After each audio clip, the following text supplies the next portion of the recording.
And tanan! Welcome everyone! And syempre yan ang bubungad sa inyo, ang aking fur baby na si Sky.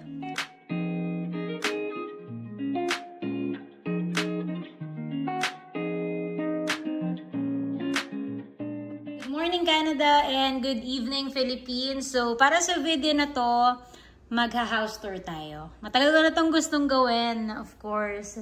Actually, nung pagdating pa lang namin, gusto na namin mag-house tour. Pero, ngayon na natin siya gawin. Dahil, kami lang din yung tao dito sa apartment namin ngayon. Kaya, ayan. Ito guys, ang papasok sa aming apartment. So, ayan. Okay. And, bali yan. Yung, of course, yung mga shoes na panglabas. Andyan lang yan. And tanan! Welcome everyone! And syempre yan ang bubungad sa inyo, ang aking fur baby na si Sky. Hindi namin siya binababa kasi lagi siyang kung ano kinakain niya. So, ito ang aming living area. Yan. By the way guys, tatlong rooms itong unit na to. Bali 3 bedrooms, tapos per room, dalawang 2 persons yung nagsistay. Bali 6 kami lahat dito sa apartment. And lahat yon Pinoy. And silang 5, bali ako lang yung yung iba yung work. So silang 5 magkakasama sila sa work nila. And lahat sila galing kay IPAMS. So, ayan. Nanay ni Sky. And ito naman ang aming dining. Yan, pang marami siya talaga, pang 6 na tao. And ito guys, ang maganda dito pag naghanap kayo ng apartment sa Canada, karamihan or halos lahat, provided na nila yung mga appliances. Sa furnitures, hindi kasi sila pa nag-provide nito galing sa dati nilang apartment, pati yung TV and yung TV rack. Yan. Pero dito sa kitchen area, lahat provided na appliances. So yung ref, yung oven, yung stove, lahat guys. Pati dun sa laundry area, ipapakita ko sa inyo mamaya.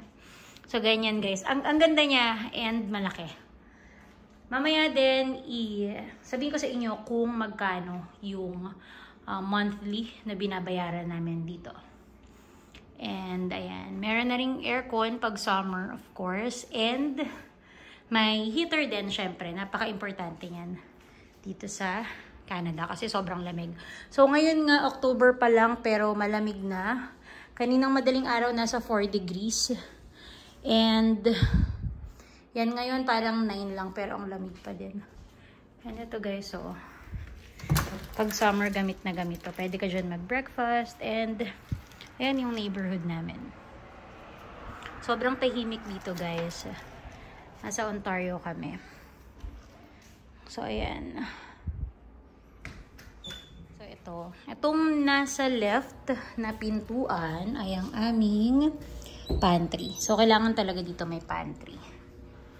Ayan. And hindi to sa amin lahat I mean hindi to sa amin lang. Para sa yan, lahat. So, 6 na tao ang may-ari niyan. And yung dito sa una naman sa right, parang siya, anong tawag dito? Basta lagyan ng mga pang winter na shoes or pang outdoor na Yan. Medyo maliit lang to. Yan, pati yung vacuum na dyan. Dito guys, yung aming laundry area. Dito rin pinapaliguan si Sky. And ngayon may naglalaba kasi. Yan.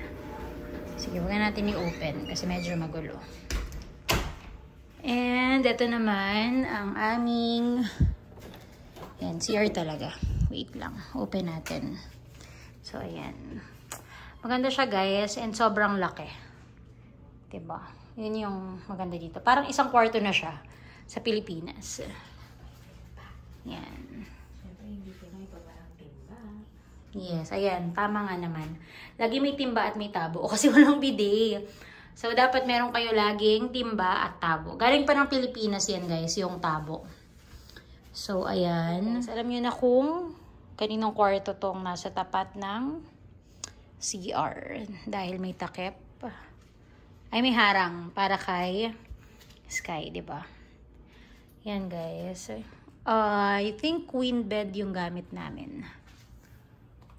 Yan. Perfect na to para sa aming tatlo. Si Sky kasi sa kama talaga yung natutulog. Kahit sa Pilipinas, sanay siya nang magkatabi kami. Diyan lang siya.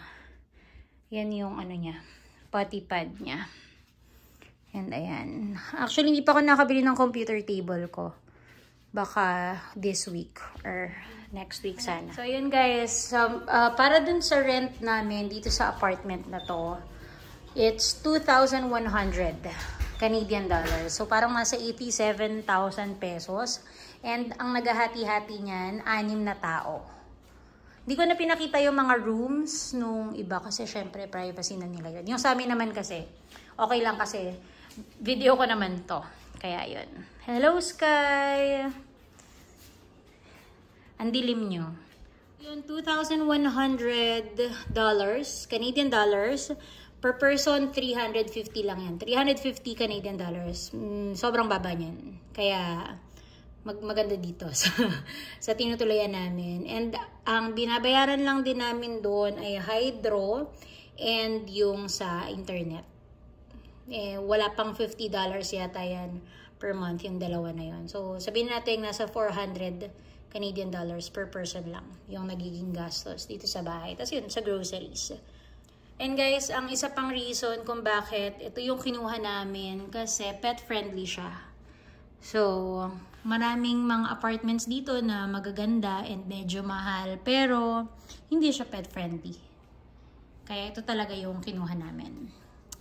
So, ayun. So, yun lang guys para sa video na to. Thank you very much for watching and don't forget to subscribe, like this video, comment below kung may tanong kayo, and hit the notification bell. Thank you for watching!